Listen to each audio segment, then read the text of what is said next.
नमस्कार दर्शक तथा श्रोतावृन्द, स्वागत छ तपाईलाई नेपाली कथाको यो नयाँ भिडियोमा। आजको भिडियोमा पनि मैले लाल हिराको कथा लिएर आएको छु। आशा छ तपाईलाई यो लाल हिराको कथा भाग 4 पनि मनपर्नेछ। लाल हिराको कथा गौरीशंकर वशिष्ठज्यूद्वारा लेखिएको अत्यन्तै रोचक कथा रहेको छ। लाल हिरा अध्याय 4। केही दिनपछि सोमबारे औँसी परेकोले हिरा त्यही नगरको पश्चिमतिर इन्द्रवती नामको नदीमा स्नान गर्न जान्छन्। कपाल नुहाउँदा एउटा रौँ नदीमा झरेर गंगामा बगेछ। महारानी हिरा स्नान सकेर दरबारमा गइन्। नदीमा बगेर गएको कपालको रौँ धेरै पर पुगेछ। त्यहाँ जयपुर भन्ने सानो शहरका राजा उदयचन्द्र रहेछन्। ती राजाका रेणुका नाम गरेकी रानी र बिछोड नाम गरेका एकमात्र छोरा रहेछन्।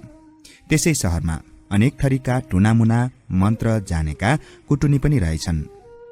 त्यहाँका राजा उदयचन्द्र शिकार खेल्दा खेल्दै इन्द्रावती नदी तर्न लागेको बेला घोडाको खुट्टामा रानी हिराको बगेर आएको रौँ अल्झेर हिट्न अप्ठ्यारो भएकोले आज यो घोडालाई के भयो भनी हेर्दा सुन झैं टल्कने राम्रो रौँ देखेर आफ्ना सबै मानिसहरूलाई सोधे, हे साथी हो, यो के वस्तु हो?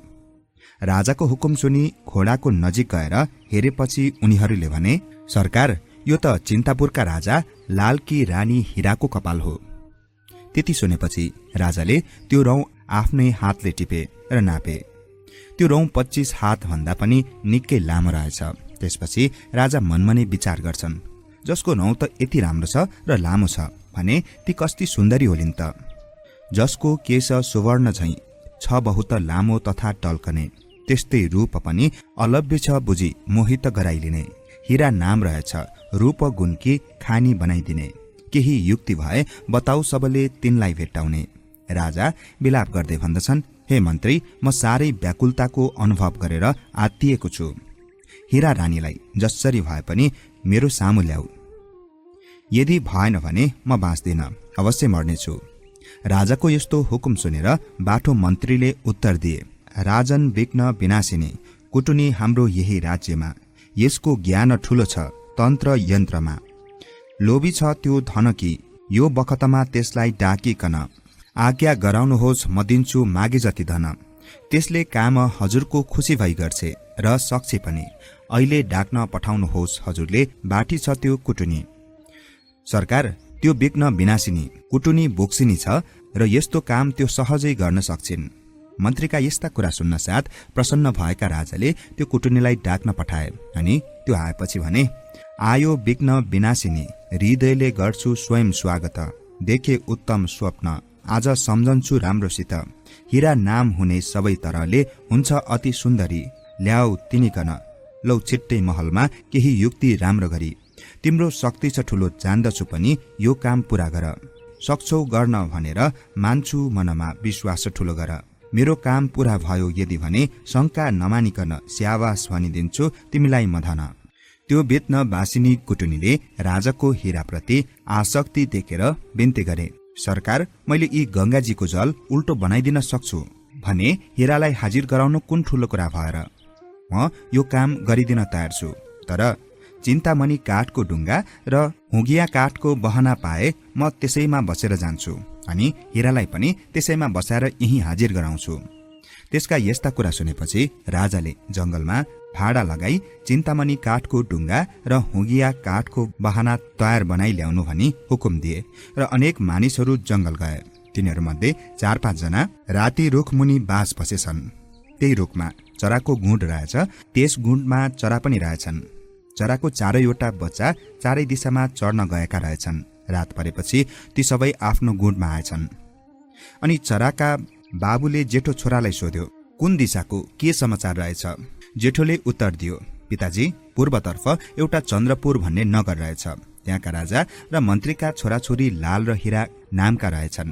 ती दुवैको विवाह गर्न ठिक्क पारेपछि हामी 2 जनाको बिछोड गराउने युक्ति रचिएको हो भनी घर छाडी भागेका रहेछन्। तिनका मातापिता खोज्न गएछन्। जेठोले यति भनेपछि माइलो छोरोले भन्दछ, म दक्षिणतिर गएको थिएँ। त्यहाँ इच्छापुर नामको राजाकी छोरी लक्ष्मीप्रिया रहेछन्। तिनको विवाह गर्ने निदो भइसकेपछि अकस्मात मरेछन् र तिनका मातापिताले कुमालीकी छोरी सुवर्णरूपालाई ल्याएर राजकुमारलाई ढाँटेर विवाह गरिदिएछन्। त्यसपछि साइलो छोरा भन्दछन्, म उत्तरतर्फ गएको थिएँ। त्यही दत्तपुर नगरका राजाकी छोरी सुयज्ञ छेत्रीलाई एउटा बटुवालाई दिएछन्। तिनले एउटा छोरो पाएपछि त्यही छोरालाई राज्य सुम्पिएर आफू प्रदेश गएछन् र रानी लोक्नेको चिन्तामा रोइरहेछन्। त्यसपछि कान्छाले भने, म पश्चिमतिर गएको थिएँ। त्यहाँ जगतपुर नामको शहरको राजा उदयचन्द्रले कर्मचारी सबैलाई हीरा रानीलाई मेरो महलमा ल्याउने युक्ति गर भनेछन् र सबैजनाले कुटुनीलाई डाकेछन्। उसले चिन्तामणि काठको ढुङ्गा र हुगियाको बहाना दिए म हीरालाई ल्याउन तयार छु भनेपछि राजाले त्यो काठ खोज्न धेरै मानिस वनमा पठाएछन्। यति भनी उसले, हे पिता, त्यो चिन्तामणि र हुगिया काठ कहाँ पाइन्छ? त्यसपछि चराका बाबुले भने, चिन्तामणि काठ भनेको हामी बसेको यही रुख हो। हुगिया काठ भनेको रुखको उत्तरतर्फ गएको हाँगो हो। तर कुरा गर्नु हुँदैन। राजाका मानिसहरूले यही रुख ढाले भने हामी कहाँ बस्न जाने? त्यही रुखमुनि बसेका मानिसहरू मध्ये एउटाले पशुवाक्य बुझ्दो रहेछ र सबै कुरा थाहा पाएर राति नै सबै साथीहरूलाई उठाइ भन्यो, ए भाइ हो, चिन्तामणि वृक्ष र हुगिया काठको रुख यही रहेछ, तर यसमा चराको गुड छ। चराको गुड अर्को रुखमा सारेर त्यो वृक्ष ढालौं। फेदको ढुङ्गा र उत्तरतर्फको हाँगोको बहाना बनाई इन्द्रावती नदीको मुख्य 6 घाटमा लगेर राखिदिए। त्यसपछि बेत्न बासिनी कुटुनीलाई डाकेर त्यो बनाएको ढुङ्गा सुम्पिदिए। त्यो कुटुनी ढुङ्गामा बसेर मन्त्रले भन्दछे, ए मेरा स्वामी, अन्तरयामी, त्रैलोक्य ईश्वर, गर्दैछु बिन्ती पाउमा परी सुन्नुहोस् हजुर। यो चिन्तामणि काठको ढुङ्गा यसैको बहाना, ती हीरासँग राजाको लाग्यो प्रेमको लहना। गर्दछ स्नान दिनहुँ त्यही, ती हीरा सुन्दरी, जुन घाटमा पुर्याई त्यही अडिनो राम्ररी। सत्य बाचा गुरुको आज्ञा गरेर पालन, पुर्याउ छिटो विलम्ब गर्ने केही छैन कारण। मन्त्र पढ्दै पहिलो अक्षता छर्न साथ उल्टो दिशातर्फ अर्थात् पानी बगेरै आएकोतिर बेगले हिँड्न लाग्यो र एकैछिनमा नुहाउने घाटमा पुगेर अडियो। त्यो कुटुनी ढुङ्गाबाट ओर्लेर हीराको महलमा पुगी र हात जोडेर नम्रताका साथ भन्न थालिन्, हे मैया, लाल र तिमी घर त्यागेर हिँडेकै दिनदेखि थाहा पाउन साथ म पनि दुखी भएर खोज्दै हिँड्दै थिए। ईश्वरको इच्छाले बल्ल आज भेट्न पाएँ र सन्तोष लाग्यो। तिमीले मलाई चिन्न सक्यौ कि सकेनौ? म तिम्री थाई आमाकी बहिनी हुँ। त्यति भन्दै मोहिनी मन्त्रले जाल फैलाई त्यसको मिठा मिठा माया लाग्दा कुरा गर्दै त्यस्ता कुरा सुनेर हीराले भनिन्, थाई आमाकी बहिनी र थाई आमाकी बहिनी एकै हुन्। तिमी आउँदा मलाई सन्तोष प्राप्त भयो। अब सुखपूर्वक बस, यहाँ तिमीलाई कुनै प्रकारको दुःख हुने छैन। यति भनेर सुत्ने बस्ने कोठा हीराले दिइन्। आफ्नो सेवा र चतुर्यले हीरालाई आफ्नै तुलाइसकेपछि एक दिन भनी, मैया, तिमीले अनेक थरीका दान धर्म गरेको दिनहुँ देख्दैछु, तर एउटा दान चाहिँ गरे झैं लागेन। कुटुनीको मोहिनी मन्त्रले जालमा परेकी हीरा भन्दछिन्, थाई आमा, मैले नगरेको दान कुन हो? त्यसको नाम के हो? यति सुनेपछि माझीले जालमा परेको माछा बिस्तारै ताने झैं कुटुनीले बिस्तारै नम्र भई भन्दछे, मैया, तिमीले आफ्ना ससुराको नाममा दिनहीन अशक्त दरिद्रहरूलाई अन्न वस्त्र आदिले सन्तुष्ट पार्न सके मनको इच्छा पूर्ण हुन्छ। यस परलोकमा पनि सुख सन्तोष हुन्छ। ब्यादाको जालमा मोहित भएकी मृगिनी जस्तै जालमा बाँधिएकी हीराले भन्दछिन्, मलाई आफ्ना ससुराको नाम नै थाहा छैन, के उपाय गरौं? कुटुनीले सिकाई राजाले सोधे थाहा भइहाल्छ। यो कुन ठूलो कुरा हो र? यो वार्तालापको भोलिपल्टै लालसँग मौका पारेर सोधिन्, हे मेरा स्वामी, अहिले उठ्यो जोशंका मनमा, केही प्रेम निम्ति भनी हजुरको चित्तमा। हजुरको माता पिताको नाम आज्ञा होस् सुन्दछु, उनैको निम्ति केही दान पुण्य खुसीले गर्दछु। मेरा प्रियतम लाल, आफ्ना माता पिताको नाम भन्नुहोस्, म उनैको नाममा। पछिका यात्रुहरू विश्राम गर्ने धर्मशाला र सारै दिनहीन र दरिद्र नारायण एवं साधु सन्तलाई अथवा कोही नहुने अनाथ असहायलाई खाना बस्न दिई सन्तुष्ट पार्दछु। आफ्नै प्रियतमको यस्तो इच्छा सुनेर लाल भन्दछन्, हे मेरी हीरा, त्यागेर शङ्का भन्दछु सुन न। चाहिन्न नाम, दान र धर्म, खुसीले गर न। सिकायो कसले त्यो नाम सोध्न मलाई भन न, मङ्गल त्यसको हुँदैन हाम्रो यो बात बुझन। हे हीरा रानी, हामी दुईको माया प्रीतिमा फाटो पार्न यस्ता कुरा मसँग सोध्न तिमीलाई कसले सिकायो? जुन दान धर्म गर्नाले हामी दुवै वियोगको आगोमा पेल्सिन्छौं भने पोल्ने सम्भावना छ, त्यो दान धर्म नगरे पनि पाप लाग्दैन। लालको यस्तो कुरा सुनेर भन्दछिन्, जस्तो प्रेम थियो अघात पहिले, हेलाल प्यारा सुन, अहिले निष्ठुरी भई कुरा तिमी प्रिया भुलिरहेछौ किन? भन्दैनौ नाम तिमी हे प्रिया भने, मेरो प्रतिज्ञा सुन, पानी अन्न नखाई मैले त्याग्दछु दुखी जीवन। मेरा प्रिया स्वामी लाल, मेरो मनलाई हजुरकी अत्यन्त प्रिय छु भन्ने अभिमान थियो, त्यो तिम्रो कुराले धुलो भयो। अब म अन्न जलका साथै यो दुखी जीवन पनि त्यागिदिन्छु। आफ्नै प्रियतमको जिद्दी देखेर लाल फेरि भन्न लागे, हे मेरी प्यारी, हे मेरी प्राण, यो जिद्दी नगर, त्याग्दछु भनी अन्न र जल छर्केको रहर। भनेको मान, यो हट छाड, कष्टमा पर्नेछौ, मलाई देख्न नपाई झन दुःख नै भोग्नेछौ। होला नाश शान्ति सुख दरबार यी वैभव, पक्का हुन्छ बिछोड हामी दुईको प्रत्यक्ष देख्छु अब। हाम्रो भेट हुँदैन फेरि यसरी जिद्दी लिएकी किन? जसोको अर्थी लियो उसैकन बुझे आफ्नो ठुलो दुश्मन। हे प्रिया, मेरो यो कुरामा विश्वास गरी जे छ त्यही खाऊ, आनन्दले बस, यसैमा हाम्रो कल्याण छ। मलाई आफ्नो शत्रु नठान, म तिम्रो धेरै धेरै माया गर्ने पति हुँ। लालका यस्ता कुरा सुनेर हिरा भन्दछिन्, फालेर इच्छा सुजन बन्धु आमा र बाबाको, आए म तिम्रो भनेर साथै मेरो छ अरूको। सुनाऊ पति पिताको नाम आनन्द मानेर, अन्न र जल खानेछु मैले साक्षी छ ईश्वर। आफ्ना माता पिता र सुजन बन्धु बान्धव सबैलाई त्यागेर तिम्रो पछि लागेर आए। आजसम्म मैले जे भने पनि नमानेको होइन, तर आज मैले धर्म नष्ट गर्नका लागि पिताको नाम सोधे भनेर किन रिसाई नाम बताउनुहुन्न? त्यो पनि मेरो दुर्भाग्य नै हो। हिराको हट देखेर लाल बुझाउँदै भन्दछन्, आई कोही कुटुनी अवश्य घरमा फैलाउँदै मोहिनी, त्यसैकै जाल बिसे पर्यो तिमी पनि साँचो भनेको भनी। सम्झी यही सब बातको पछुतो पर्नेछ हे सुन्दरी, बिग्रेको अझ केही छैन, हट यो त्यागी दिए यही घडी।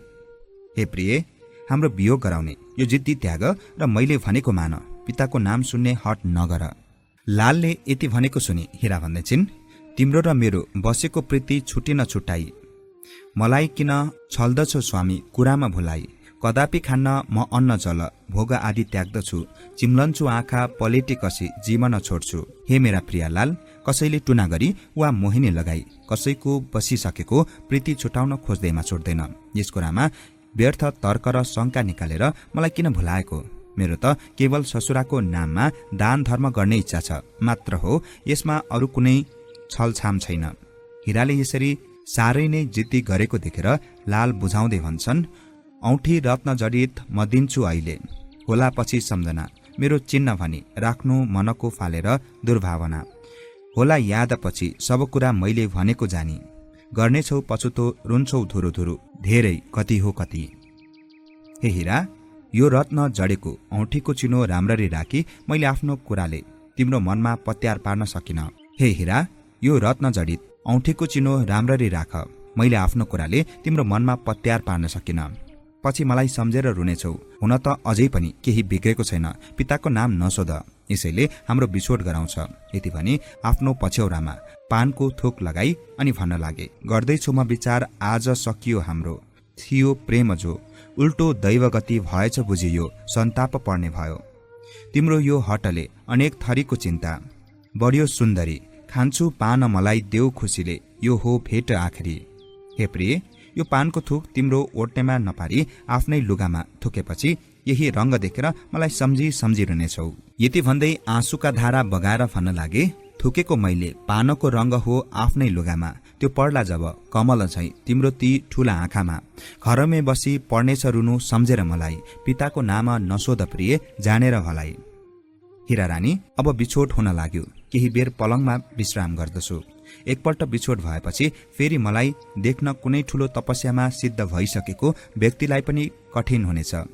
यति जानेको सुनि खिन्न मन भएकी हिरा चूडामणि सुगानेर पुगी भन्दछन्, हे चूडामणि, लौ तिमी बस, यही आनन्द भोगिकन जान्छु जंगलमा म योगिनी बनी त्यागी सबै भूषण। जानी दैव गति विचित्र मनमा सन्तोष मान्दछु, तर दिन्छन् कष्ट मलाई व्यर्थ त्यसरी कुन दोषले ईश्वर। हे चूडामणि, मैले राजा लालसँग पिताको नाम सोधेकी हुँ, तर किन हो कुन्नी भन्दैनन्। यस महलमा मेरो केही सम्मान रहेनछ, अब योगिनी भएर घुम्न जान्छु। हिराको यस्तो बात सुनेर सुगा भन्दछन्, हे हिरा रानी, कागरले भन्यो आएर अघि जो, राम्रो त छैन तैपनि भन्छु बसेर सुन यो। त्याग्नेछन् खाना जन्तुले देश, बन्नेछन् जङ्गल, भोग्नेछौ कष्ट अनेक तिमी, हो होइन मङ्गल। हे महारानी, यदि राजाले पिताको नाम भनेछन् भने सारा जन्तुहरूले दाना पानी त्याग्नेछन्, तिमीले पनि अनेक थरीका विपत्तिहरू भोग्नु पर्नेछ। कागको समाचार यही हो। हे चूडामणि, मान्दिन मैले विश्वास कसैको, स्वामीको पक्ष लिएर बोल्छस् साँचो कि झुटो हो। के साथी मैले जवाफ दिइस् कि उल्टो मलाई, यसरी बोल्दा मनमा लाज लाग्दैन तलाई। हे सुक, कागको समाचार भनेर राजाले सिकाएको कुरा मलाई किन सुनाएको? म सुन्दिन भन्दै रिसले झोक्किँदै लालको नजिकै गएर भूमिमा तेर्सिँदै भनिन्, पिताको नाम झट्ट भन्नुहोस्, नत्र यो मेरो देह मुर्दाको रूपमा यही तेर्सिरहनेछ।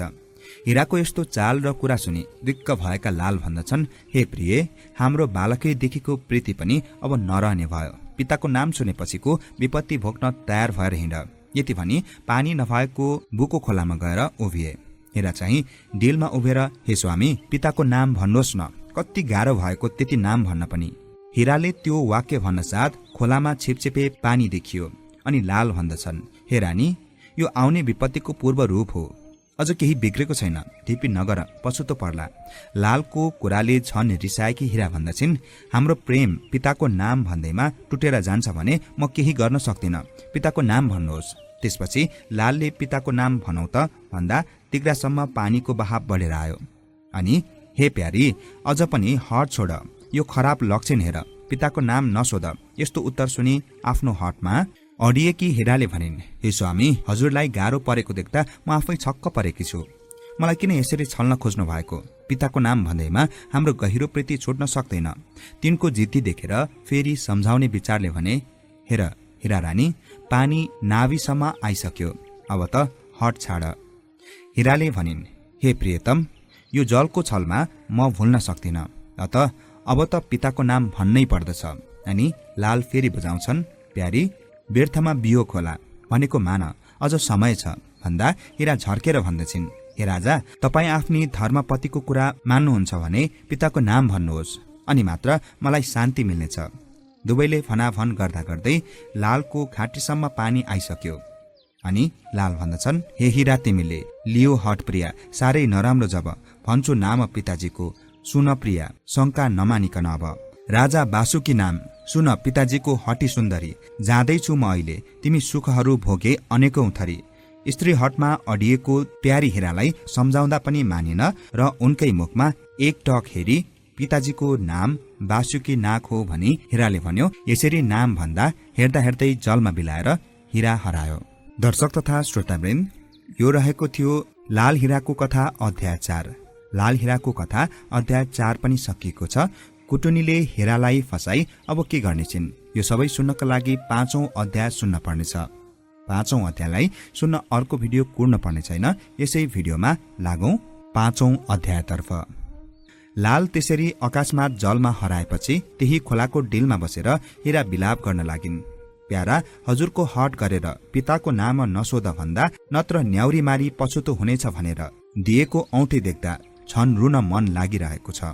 अब के गरौं, कता जाउँ, कसरी प्राणनाथलाई भेटौं? हे प्रभु, यो के विपत्ति आइलाग्यो? प्यारालाल, कता गयो भन तिमी? छाडी मलाई यसरी मेरो नै हटले गरी यति भयो हे नाथ, जाउँ कहाँ, खोजौं कुन रीतले, कतातिर गई, के युक्तिद्वारा? अब मेरो बुद्धि कता गयो? अघि कुरा सम्झाउँदा त्यो सब। त्यहाँबाट उठेर बिलाप गर्दै महलमा पुगिन्। मलाई छल्न कतै लुकेका छन् कि भनेर एक एक चोटा कोठा खोजिन् र पाउन नसकेपछि, ए स्वामी, कता जानुभयो? मेरो कस्तो दुर्भाग्य रहेछ, अब हजुरलाई कहाँ पाऊँ भन्दै रुँदा रुँदै थकाइ लाग्यो। आँसुले सारा शरीर भिजियो। उच्च स्वरले, नाथ हजुर, जहाँ जानुभयो मलाई पनि त्यही लैजानुहोस्, म आउँदछु। मलाई नलगेदेखि मेरो जीवन रहँदैन भन्दै आकुल व्याकुल भएर सुगानेर गई भन्न लागिन्, मेरा स्वामी कता गए, किन गए छाडी मलाई यहाँ?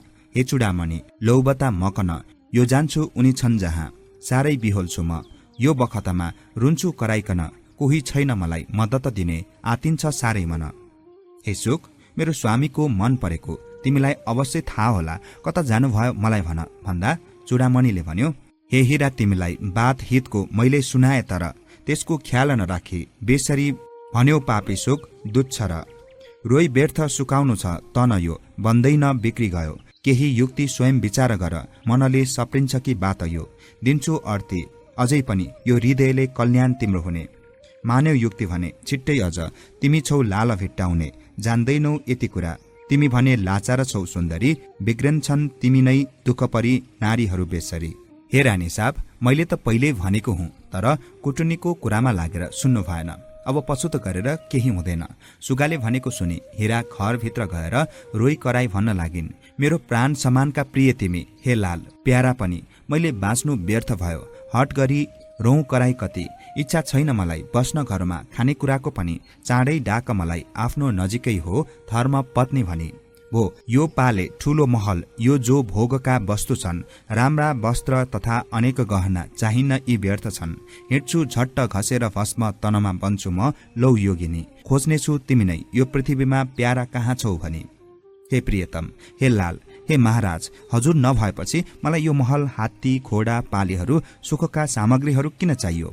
अब योगिनी भएर देश विदेश डुल्दै हजुरलाई खोज्न जान्छु। यहाँ बस्न सक्दिन हिराको यस्तो विलाप र रोएको देखेर। बिग्ना विनाशिनी कुटुनी नजिकै आएर भन्दछिन्, हे हिरा रानी, तिमीले किन यसरी दिक्क माने कि तिम्रा पति नाग जातिका रहेछन् र तिमीलाई छाडी पानीमा गए। अब ती पापी पुरुषको चिन्ता छोडेर हिँड, गंगा स्नान गर्न जाउँ। यति भनी ढुङ्गा अड्याएको धर्मघाटमा फकाएर पुर्याई अनि ढुङ्गामा चढौं र नुहाउला भनी ढुङ्गामा बसालेपछि पहिलो अक्षता मन्त्री र ढुङ्गामा हिर्काइन् र भनिन्, हे चिन्तामणि, काठको ढुङ्गा गंगाको धारामा बेगले हिँड अत्यन्त छिटो हावाको साथमा। विलम्ब कुनै नगर तिमी मन्त्रको बलले, उदय चन्द्र राजाको देश पुर्याऊ अहिले। यति भन्न साथ गंगाको बीच धारबाट हावाले झैं बेगले छेडेर त्यो ढुङ्गा एकैछिनमै राजाले स्नान गर्ने खाटमा आएर अडियो। त्यो ढुङ्गा देखेर प्रजाहरूले तत्काल सूचना दिएर प्रजाहरूको कुरा सुनि राजा हर्षले नाङ्गै मुडुलै धोती फुस्केको पनि त्यसै अल्मलाई सरासर खाटमा पुगेर हिरालाई देख्दा तिनको पूर्व सौन्दर्यमा लट्ठिएर एकपल्ट त्यही बालुवामा ढली छटपट उठेर भन्न लागे, सौन्दर्य देख्दा तिम्रो म अहिले बेहोस भएछु। यो बालुवामा नअट्न सकी भूमिमा ढलेछु। निकै दिन भयो तिमीमा मेरो मनचित्त लागेको। विरह शान्त गराऊ अब रसले प्रेमको। व्यर्थ छ यहाँ विलम्ब गर्नु, लौ हिँड दरबार। सुखका सबै साधन मैले गर्नेछु हाजिर। छामेर हेर हृदयभित्र विरह बोल्दछ। ज्योतिष भन्दछ आजको लगन सुदिन राम्रो छ। हे हिरा, आजको तिथि लगन उत्तम भनी ज्योतिषहरूले भनेका छन्। अत हिँड महलमा जाउँ र शोक गरौं। राजाको त्यस्तो नीच विचार जानेर हिराले सकेसम्म मिठो र नम्र स्वरमा भनिन्, हे राजन, व्रत गर्छु वर्ष दिनको भन्ने प्रतिज्ञा छ यो। सेवा गर्छु दिएर भोजन मिठो साधु सन्तको। होला यो व्रत पूर्ण वर्ष दिनको मेरो प्रतिज्ञा पनि। भन्नेछु हजुरलाई म खुसीले कर्तव्य आफ्नो भनी। हे राजन, मेरो प्रतिज्ञा अनुसार 1 वर्षसम्म पाटी पौवा बनाई व्रत बस्ने सरजाम बक्सियोस्। म तपस्या गर्दछु। यसमा कुनै विघ्न बाधा पारी बक्सियो भने आत्महत्या गर्नेछु। व्रत पूरा भएपछि हजुरको आज्ञा पालन गर्नेछु। हिराको यस्तो इच्छा बुझी राजाले भने अनुसार सबै सामानको व्यवस्था मिलाइदिए अनि हिरा धर्मशालामा बसिन्। साधु सन्तको सेवा गर्दै सदा व्रत र दरिद्रहरूलाई भोजन बाँड्न थालिन्। लाल हिराको कथा 5औं अध्याय पनि सकिएको छ। लाल हिराको कथाको अर्को भाग चाँडै नै लिएर आउनेछु भन्दै आजको कथा बसाइबाट म कथावाचक जमिन राईलाई बिदा दिनुहोस्। नमस्कार।